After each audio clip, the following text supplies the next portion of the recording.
Facing the crowd, you're gonna hear my voice when I shout it out loud. It's my life, it's now or never. But I ain't gonna live forever. I just wanna live my life.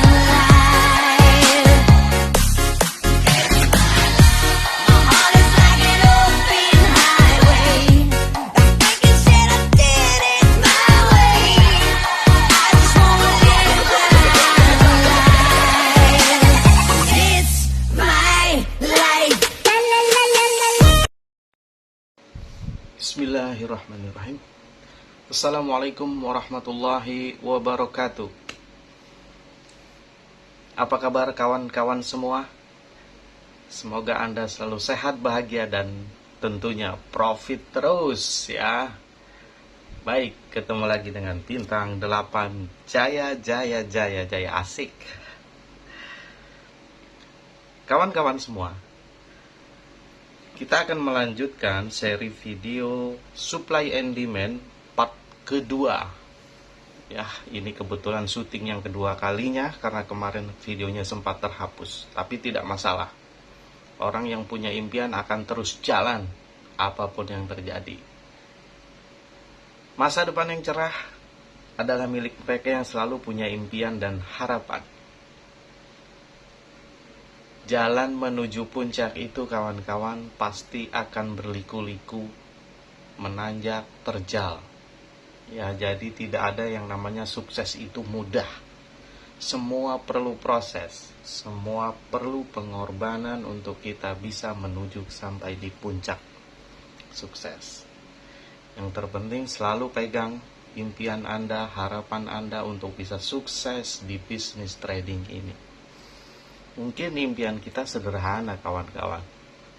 Kita hanya ingin punya penghasilan tambahan. Atau mungkin kita hanya ingin memberikan pasangan kita, istri kita uang harian 20 juta sehari. Wah, sederhana ya. 20 juta sehari. Apakah itu mungkin? Mungkin saja. Jika teman-teman sudah menguasai ilmunya dan psikologinya juga sudah matang untuk terjun di market. Alright teman-teman, kita lanjut ke part 2 ini ya. Kita langsung masuk tanpa basa-basi. Kita akan sedikit mereview untuk di video part 1 kemarin. Kita sudah bahas yang pertama 2 bentuk dasar candlestick. Jadi kita melihat candlestick hanya dengan 2 ya. Sekali lagi teman-teman mungkin yang belum terbiasa untuk melihat atau trading dengan cara metode price action supply and demand ini mungkin agak-agak canggung ya, karena biasa menggunakan indikator. Sama seperti saya dulu juga awalnya saya sering menggunakan teman-teman tahu semua Bollinger Band ya. Tetapi jika teman-teman menerapkan metode ini, sekali lagi jangan dicampur dengan indikator karena nanti akan menjadi rumit dan tambah bingung. Ya, biarkan seperti apa adanya, melihat kesederhanaan market itu dengan cara supply and demand teman-teman. Ya, biasanya kita kalau sudah lama trading, sudah tahu ini itu, kita jadi mencampur adukan. Nah, itu yang tidak bagus teman-teman. Saya kenal teman-teman di grup ini bertahan sudah cukup lama dan saya salut buat teman-teman. Effort Anda untuk sukses saya sangat apresiasi. Dan impian terbesar saya adalah bisa untuk mengajak kita semua berada di puncak teman-teman. Sukses sendirian itu kurang asik. Tapi kalau kita bisa membantu banyak orang untuk bisa sukses bersama-sama, itulah nilai yang sangat-sangat berharga buat saya. Jadi saya harap kita bisa belajar bersama, kita berkembang bersama, membangun mental dan diri kita dalam bisnis trading ini. Baik, 2 bentuk dasar candlestick, kita hanya membedakan sekali lagi cukup melihat candle leg ya, ada leg in, ada leg out, full body atau candle base yang dia dominan sumbu. Sederhana, sesederhana itu teman-teman. Candle full body atau candle full dominan wick, dominan body atau dominan sumbu. Hanya itu yang kita lihat ya. Kalau teman-teman kemarin sudah mencoba untuk mempraktekkan apa yang saya minta di video part 1, untuk melihat chart, memperhatikan dengan hanya 2 kategori tersebut, ya, chart itu akan terlihat lebih simpel nanti. Nah, yang kemudian kita review lagi, yang kedua adalah formasi candle. Formasi candle yang original untuk supply and demand adalah rally based rally, ya, RBR, dan drop based drop. Formasinya itu, formasi candlenya.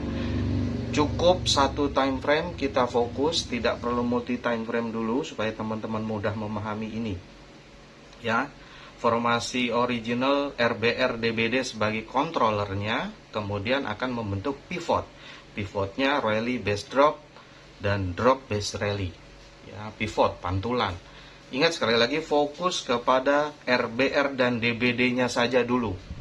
Ya, itu yang kita akan perhatikan di dalam market, teman-teman. Oke. Untuk melanjutkan video part 1 kemarin, mungkin saya akan bahas tips-tips yang bisa teman-teman gunakan juga. Sekalian saya penjelaskan lagi lebih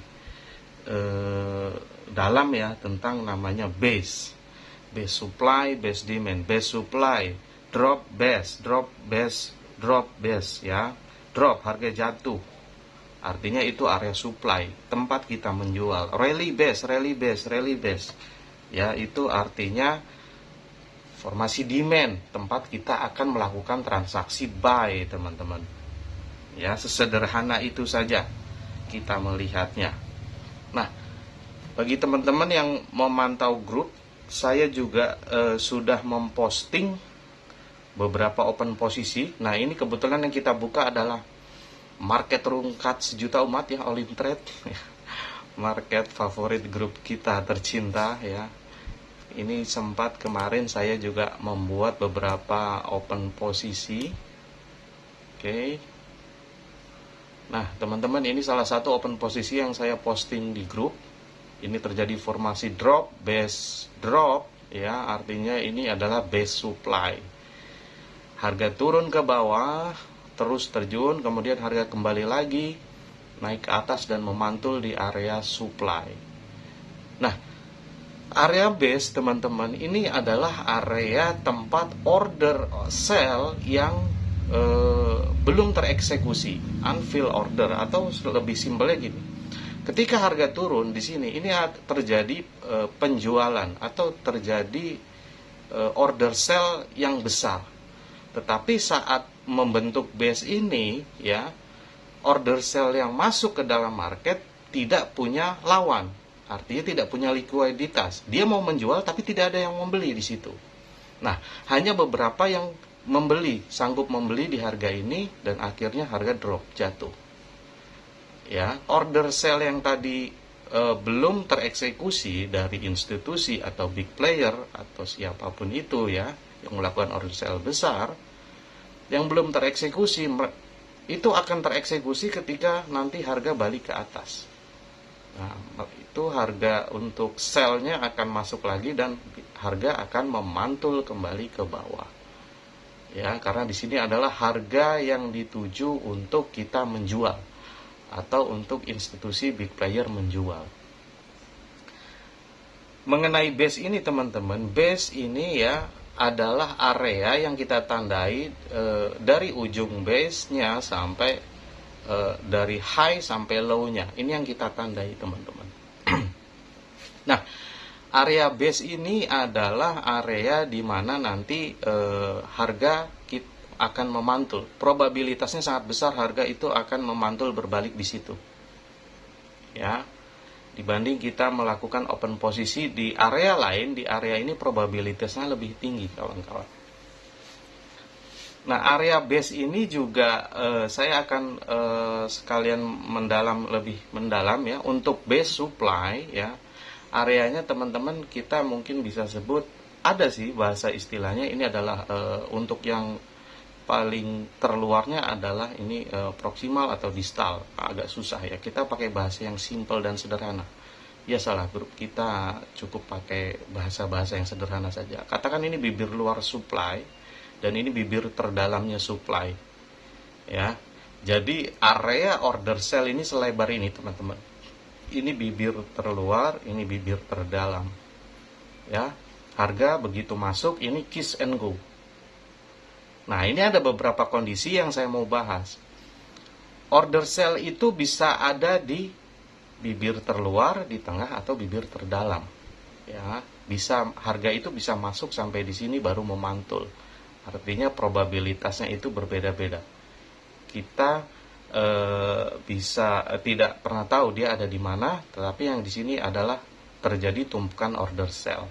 Nah, ini kita bahas. Ini beberapa kasus yang untuk Olim Trade ya, terutama karena memperhitungkan waktu, teman-teman. Dia harus benar-benar teliti, teman-teman. Contoh yang konfirmasi yang saya ambil di sini adalah ketika harga masuk ke area base, kemudian ada rejection, dia membuat sumbu yang cukup panjang di sini. Nah, saya masuk dengan durasi 1 menit untuk melakukan order posisi sell, mengikuti momentum untuk harga turun dulu ke bawah. Ya, bisa juga ini sekali lagi teman-teman sesuaikan dengan rule masing-masing, tapi rule yang saya pakai itu yang sejauh ini work sih itu. Saya menunggu rejeksi dulu, harga terjadi rejeksi baru saya masuk. Nah, itulah trading price action, teman-teman. Artinya kita benar-benar melihat candle-nya. Kita tidak lagi berfokus sama indikator, osilator ya, karena kita benar-benar melihat candle.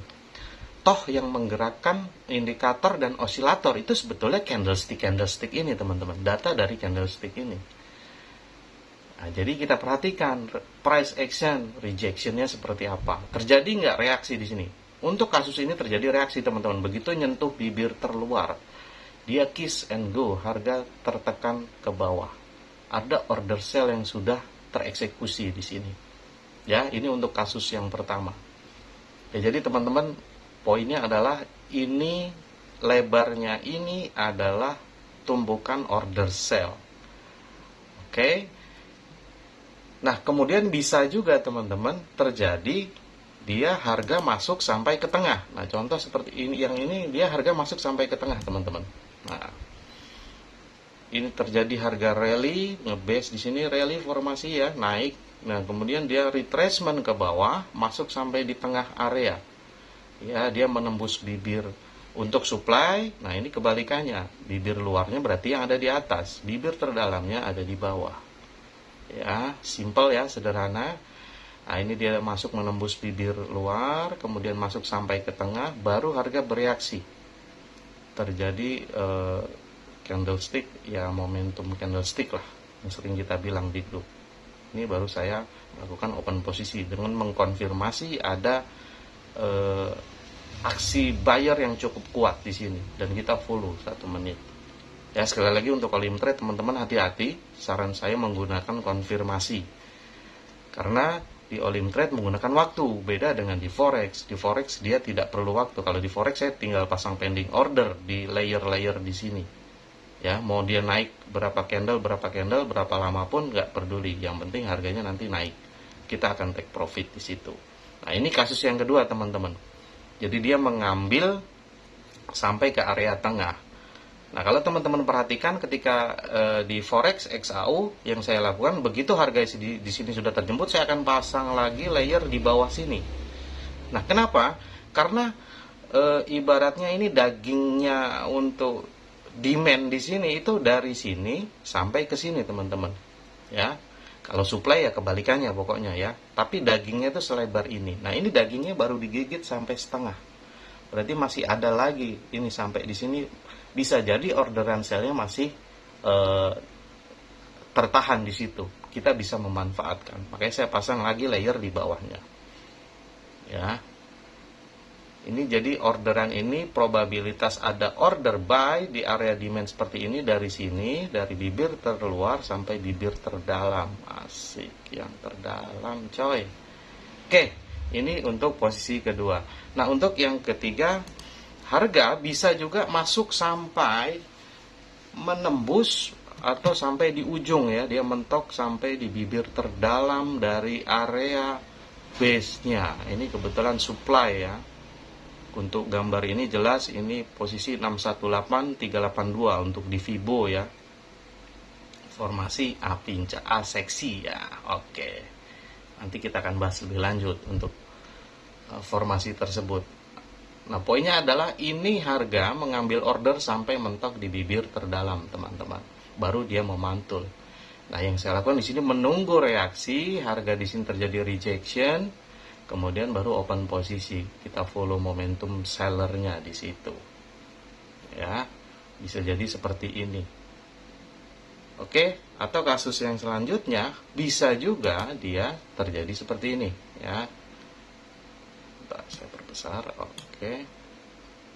Nah, oke, semoga kelihatan. Ini harga drop, kemudian masuk. Nah, dia menembus area supply atau area base supply ini sampai membuat sumbu yang panjang. Tetapi close-nya masih di dalam area ini, teman-teman. Nah, selama dia masih close di area ini, kita masih bisa memanfaatkan order sell-nya. Karena ini disebut false breakout atau dia biasanya terjadi karena di sini juga ada orderan sell yang dijemput, baru dia turun. Nah, selama dia masih close candle di area base, kita masih bisa memantau dan memanfaatkan order sell-nya. Tetapi jika sudah close sampai ke atas, nah kita perlu hati-hati. Apakah kita masih akan mengambil sell-nya, itu perlu dipikir kembali.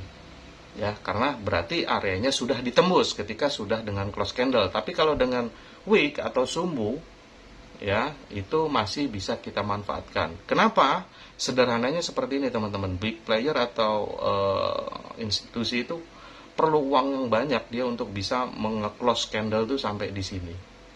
Tetapi kalau dia hanya menghentakkan harga kemudian kembali ke sini, itu nggak perlu terlalu banyak modal atau dana yang dia keluarkan. Ya, ini sebetulnya mengambil likuiditas sih. Biasanya orang memasang SL kalau di forex di area ini. Forex ya, SL-nya diambil, baru harga nanti drop ke bawah. Untuk buy sama, dia menembus ke bawah, ngambil SL, baru harga running ke atas. Ya, kurang lebih seperti itu mekanismenya. Ya, jadi ini beberapa kondisi yang kita bisa pelajari. Saya juga sudah posting di grup, teman-teman bisa lihat lagi. Jadi ini kondisi-kondisi yang bisa terjadi ketika area harga itu masuk ke area base, ya, bisa dimanapun itu terjadi. Oke. Nah, kemudian ini adalah contoh, ini yang mau saya tunjukkan adalah contoh untuk, saya perbesar dulu. Oke. Nah, ini ada formasi drop, base drop, kemudian base lagi, drop lagi. Jadi ada leg. Ini ada leg in, ini leg out, ini base lagi, ini leg out lagi. Nah, ini adalah kondisi base yang level on level. Jadi dia bertumpuk, teman-teman. Ya, ini di Olim Trade saya sering menemukan ini, level on level, bertumpuk-tumpuk. Nah, jadi areanya ini cukup besar untuk kondisi kasus seperti ini, teman-teman. Area base ini bibir terluarnya bisa dari sini dan bibir terdalamnya di sini. Ya, di ujungnya ini. Jadi ini areanya lebar sekali, teman-teman. Hati-hati untuk ketemu posisi ini. Ya, kalau kita perhatikan harga drop ya dari sini, kemudian dia naik, dia mencoba untuk naik ke atas. Nah, di sini kiss and go. Ada order sell terjemput, langsung harga drop ke bawah. Ya, di sini ada order lagi sell terjemput, harga drop ke bawah. Nah, kemudian dia naik ke atas, ya. Jadi ingat, dagingnya ini selebar ini, teman-teman. Dagingnya ini selebar ini.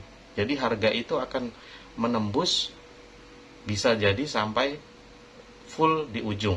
Ya, ini kebetulan di tengah dia ada rejeksi. Nah, ini saya menggunakan konfirmasi 3 kali sumbu rejeksi di atas ini. Sudah 3 kali saya masuk open posisi untuk sell. Ya, sekali lagi hati-hati untuk teman-teman yang di Olim Trade karena kita memperhitungkan waktu. Untuk di forex silahkan tinggal pasang limit order, sell limit. Tinggal pasang, tunggu harganya turun, udah kita take profit. Sesederhana itu saja.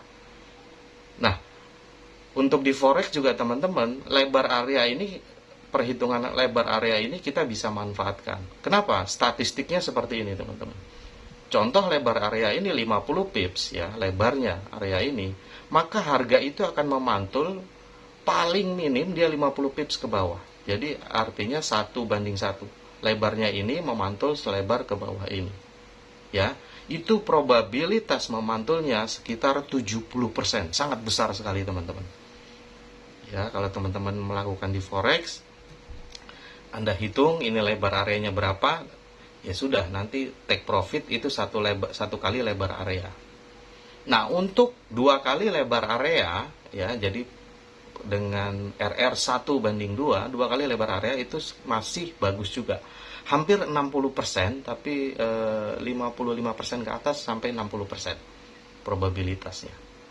Untuk 1:3, berarti lebar ini dikali 3, kita bisa pasang target di bawah ya. 3 kali lebar area, 1:3, itu persentasenya 50% kurang sih. Ya, jadi semakin lebar, semakin kecil persentase atau probabilitasnya itu semakin kecil. Untuk RR 1:5 itu paling mentok 38% teman-teman. Masih 38% dengan RR 1:5, Anda akan tetap profit. Walaupun Anda CL berkali-kali, begitu sekali profit semua ketutup plus ada profit. Untuk limit trade ya sekali lagi hanya kita memanfaatkan area ini, ada rejeksi kita bisa open. Kalau saya 1 menit sih ini. Gambarannya untuk yang paling sederhana 1 menit. Ya, jadi area level on level ini bisa terjadi teman-teman. Nah, untuk area level on level perlu perhatian khusus. Kenapa? Harga itu bisa saja langsung masuk menembus sampai di ujung. Ya, sampai mentok di bibir dalam. Ya, tergantung momentum. Kemudian juga kebiasaannya begini teman-teman. Ketika harga itu running dengan cukup keras ya, contoh seperti ini dia keras langsung ke atas, nah pantulannya juga biasanya cukup signifikan. Ya, semakin keras dia menuju area, maka pantulannya semakin bagus, biasanya seperti itu. Ya, ini kena bibir luar, dikis, langsung go. Dikis lagi go. Nah, ini masuk ke dalam, mulai penetrasi. Nah, penetrasi ini bisa terus sampai di area ini. Bahkan ini kalau kita perhatikan masih ada base di sini. Bisa saja ini terus ke atas. Paling tidak di area ini untuk limit trade teman-teman bisa memanfaatkan rejectionnya. Ketika dia entah dia akan drop ke bawah atau dia nanti akan nembus ke atas turun, paling nggak kita bisa dapat rejection sell-nya di sini. Kenapa? Karena secara gampang ekonomi atau bahasa ekonominya adalah di sini area yang mahal, tempat orang menjual. Banyak orang menjual, melakukan sell. Nah, paling nggak kita dapat 1 order sell di sini. Ya, semoga bisa dipahami tentang base ini teman-teman. Karena ini nanti juga akan berpengaruh untuk teman-teman melihat areanya. Mau lebih aman tunggu di bibir terdalam boleh ya, tapi Anda bisa perhatikan reaksi-reaksi untuk limit trade ini, rejectionnya jelas atau enggak, Anda bisa masuk. Silahkan konfirmasinya Anda kembangkan masing-masing. Ya, saya sudah coba share di grup, itu yang saya lakukan konfirmasinya. Mungkin teman-teman punya konfirmasi lain, silahkan. Oke, selanjutnya untuk base. Baik, nah ini mungkin teman-teman di grup dengar sering saya sebut ya, area akumulasi. Nah, apa itu area akumulasi? Secara strategi nanti saya akan jelaskan lebih detail di part selanjutnya teman-teman. Tapi untuk secara gambaran umum seperti ini, kita jelaskan tentang konsep supply and demand seperti ini. Kalau kita lihat dari chart ini teman-teman, harga ini running naik ke atas ya. Di sini dia membentuk base ya, jelas ini leg outnya jelas, membentuk base, demand, kemudian harga running ke atas. Di sini juga membentuk base, formasi drop, base drop. Ya, layoutnya jelas sekali ini. Nah, ketika harga turun masuk di sini teman-teman, dia memantul ke atas kembali.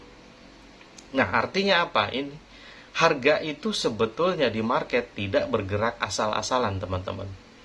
Harga itu bergerak dari supply ke demand, demand ke supply, terus seperti itu. Dia akan mencari di mana order-order itu berada. Ya. Ketika harganya naik, dia masuk area demand, harga naik. Naik sampai mana area supply. Kemudian dia turun, dia naik lagi ke area supply. Ya, jadi ini kondisi pingpong. Ya, harga itu pingpong, bolak-balik atau sideway bahasanya mungkin yang sering kita pakai kalau di grup ya. Pingpong. Nah, inilah kondisi akumulasi di dalam market, teman-teman. Akumulasi ini di mana institusi atau big player itu mengumpulkan order. Jadi mereka itu mau nge-buy atau mau nge-sell dengan orderan besar tapi tidak ada likuiditasnya. Ya. Kalau secara sederhana saya jelaskan seperti ini, teman-teman. Ini ada orderan buy yang akan masuk tetapi tidak tereksekusi membentuk base, artinya harga naik ke atas. Boleh dibilang tadinya ini harga yang normal kemudian harga naik. Ya, begitu harga naik ini menjadi harga murah, teman-teman, area ini. Dan di sini adalah area harga mahal. Ya, ketika harga sudah mahal, orang mulai menjual. Akhirnya harga drop, turun, jatuh ke demand, harga di sini orang mulai membeli sehingga harga naik. Di area supply, harga yang sangat bagus untuk menjual, orang menjual, seller masuk, harga drop. Ya, inilah accumulation pattern. Ya, bentuk akumulasi, area akumulasi. Di sini dibentuk, di sini adalah harga murah, di sini adalah harga mahal. Nah, tengah-tengah ini adalah harga keseimbangan. Nah, harga normalnya, jadi harga yang tidak mahal, tidak murah. Kalau teman-teman perhatikan, ketika saya open XAU, itu saya pasang TP selalu di tengah sini. Itu adalah harga keseimbangan, karena harga akan melewati area tengah ini. Ya. Konsep open posisinya adalah kita hanya akan nge-buy atau membeli di harga yang murah, menge-buy di harga yang murah, area demand. Dan kita hanya akan menjual ketika harganya mahal. Ya, ini adalah area kita open posisi. Nah, kita tidak open posisi di tengah-tengah, teman-teman. Kenapa tidak di tengah-tengah? Karena probabilitasnya sudah 50-50 kalau di sini. 50% bisa ke atas, 50% bisa ke bawah. Tetapi kalau kita melakukan buy di area demand, probabilitas kita untuk profit itu di atas 50%. Dan kalau kita nge-sell di area supply, probabilitasnya juga sama, di atas 50%. Makanya kita menentukan area ini sebagai area sell kita, di sini area buy kita. Ya. Semoga ini bisa dipahami oleh teman-teman secara strategi. Nanti kita akan bahas lebih detail di part selanjutnya. Paling tidak inilah area akumulasi. Saya juga sudah kemarin jelaskan di grup ya. Nah, ini area akumulasi. Nah, kalau teman-teman perhatikan di sini saya menyebut di sini ada Rayleigh Base Rayleigh, jelas ya, formasi RBR. Nah, ini adalah kontrolnya, teman-teman. Formasi pengontrol. Drop base drop adalah formasi untuk pengontrol juga. Pengontrol untuk apa? Untuk pivot. Pivot itu apa? Pantulan, teman-teman. Pantulan harga. Pivot itu ini. Ya, di sini mantul. Nah, ini pivot. Di sini mantul. Ini pivot lagi. Nah, di sini mantul. Inilah pivot. Ya. Secara teorinya sih ini strategi namanya pivot and control. Jadi biasanya caranya nanti kita mencari pivot dulu, kemudian kita lihat sebelah kiri ada kontrolnya, kita tandai. Di sini kita cari pivot, kita lihat sebelah kirinya ada kontrolnya formasi RBR atau DBD, RBR dan DBD, baru kita tandai. Ya, nanti kita akan jelaskan lebih lanjut di part selanjutnya. Tapi kurang lebih inilah area akumulasi, teman-teman. Baik, kita akan lanjut ke market. Kita akan bahas part 2 ini tentang market structure, ya, market structure dasar. Karena ini adalah hal basic yang harus kawan-kawan pahami. Market structure itu apa sih, Bang? Dia pergerakan harga ketika turun, ketika naik. Contoh seperti ini. Harga turun, nah, kemudian belok di sini dia naik sekarang, ya. Ini harga turun, dia belok di sini naik, turun lagi. Nah, teman-teman, inilah market structure. Bang, kenapa nggak pakai zigzag? Kan ada indikator zigzag. Oke. Zigzag itu dia menggunakan algoritma fraktal, teman-teman. Jadi belum tentu belokannya itu adalah struktur market. Nah, untuk kita bisa memvalidasi struktur market itu valid atau tidak adalah kita dengan memvalidasi pivot pantulan ini. Ya, pantulan-pantulan ini valid atau tidak. Nah, caranya bagaimana? Kita masuk ke dua ya, bagaimana memvalidasi pivot. Jadi kita tahu garis atau pantulan marketnya kemana, strukturnya kemana sih, seperti ini. Nah, ini kebetulan market Bitcoin Olim Trade yang saya pakai. Ini market live ya. Oke. Nah, contoh di sini kita akan perbesar teman-teman. Cara memvalidasi pivot seperti apa? Ini cukup sederhana. Ini saya agak besarkan dulu. Nah, contoh di sini. Ketika harga turun sampai sini kemudian naik, apakah ini pantulan market structure yang valid atau tidak? Nah, itu bisa kita validasi teman-teman. Caranya seperti apa memvalidasi pivot? Ini sederhana, ya. Kita lihat dulu harga terujung harga mana. Kalau kita lihat di sini ini harga terujung. Dari turun dia naik. Nah, ini harga paling ujungnya kawan-kawan. Nah, kita bisa tandai candle yang paling ujung ini high dan low-nya. Ini high-nya ya di sini. Semoga kelihatan garisnya. Ini low-nya, ya. Alright. Jelas ya, saya kira ya. High-nya dan low-nya kita tandai. Sebagai pivot yang valid atau belokan market structure yang valid, harus ada candle yang menembus dua candle sell. Karena ini pivot high, berarti harus ada dua candle sell yang menembus dua. Ini candle sell yang pertama menembus low-nya ini yang pertama, ya. Kemudian ini doji agak meragukan, tapi ini sudah dikonfirmasi dengan tegas oleh candle ini. Ya, artinya harus ada dua kali. Contoh yang ini close-nya di sini, ya. Ini candle ke-1 close. Nah, candle kedua harus close lebih rendah lagi dari candle pertama. Berarti harus ada dua close candle yang melewati dari si low si candle terjauh, pantulan terjauh. Ya, bisa dipahami ya. Ini low-nya harus tertembus dua candle sell untuk pivot high. Ya, untuk pivot high. Ini satu tembus, dua tembus, berarti dia valid. Ini sebagai pivot atau belokan market structure yang valid. Ya, kita tandain ini berarti valid market structure-nya.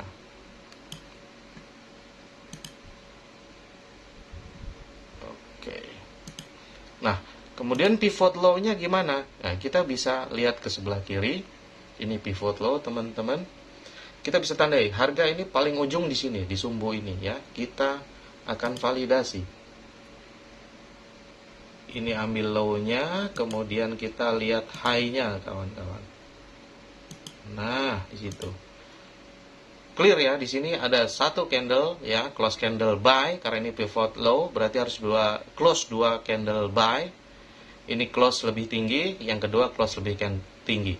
Oke, berarti ini valid atau sah sebagai pivot low. Ya, berarti belokan market structure-nya valid di sini, teman-teman. Alright.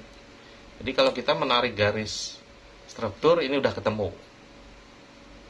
Ini sama ya, ini kelihatan kalau kita validasi. Nah, teman-teman tinggal latihan aja, nanti tidak perlu menggaris, lama-lama akan bisa paham.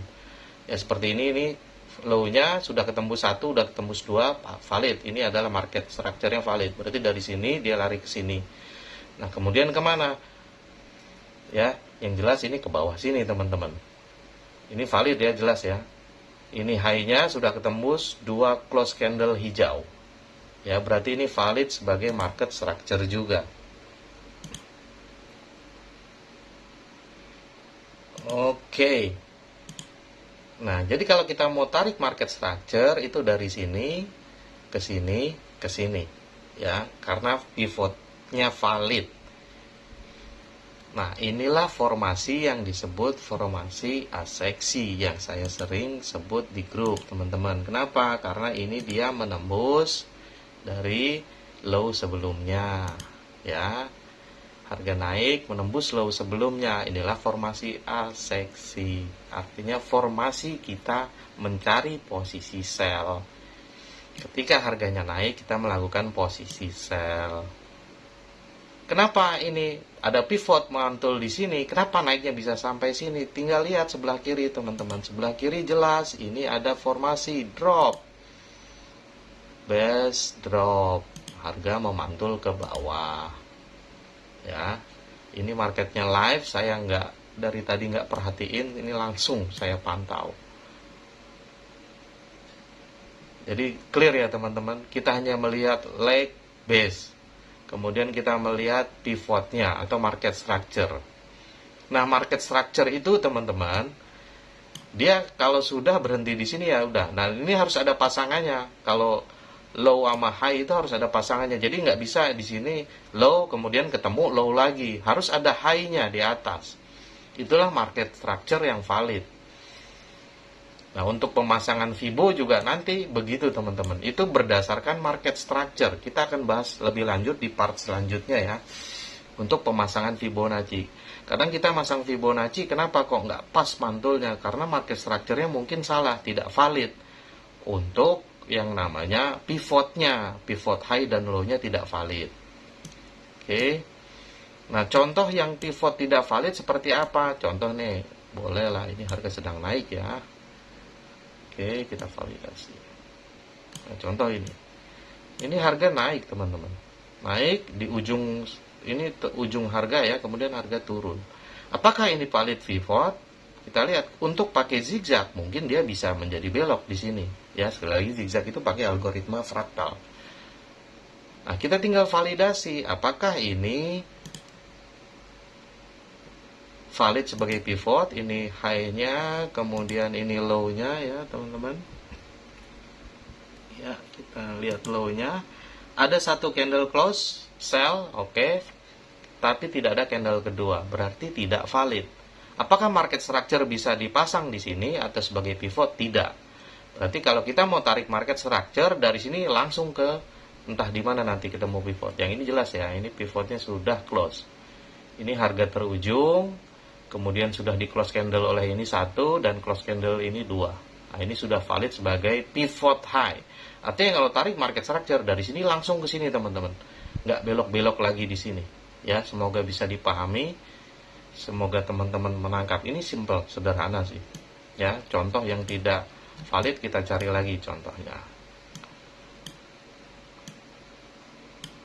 Nah, kalau kita ketemu seperti ini, apakah ini akan belok seperti ini marketnya? Begini-begini, kita bisa validasi pivotnya teman-teman. Untuk pivot ini, kita lihat.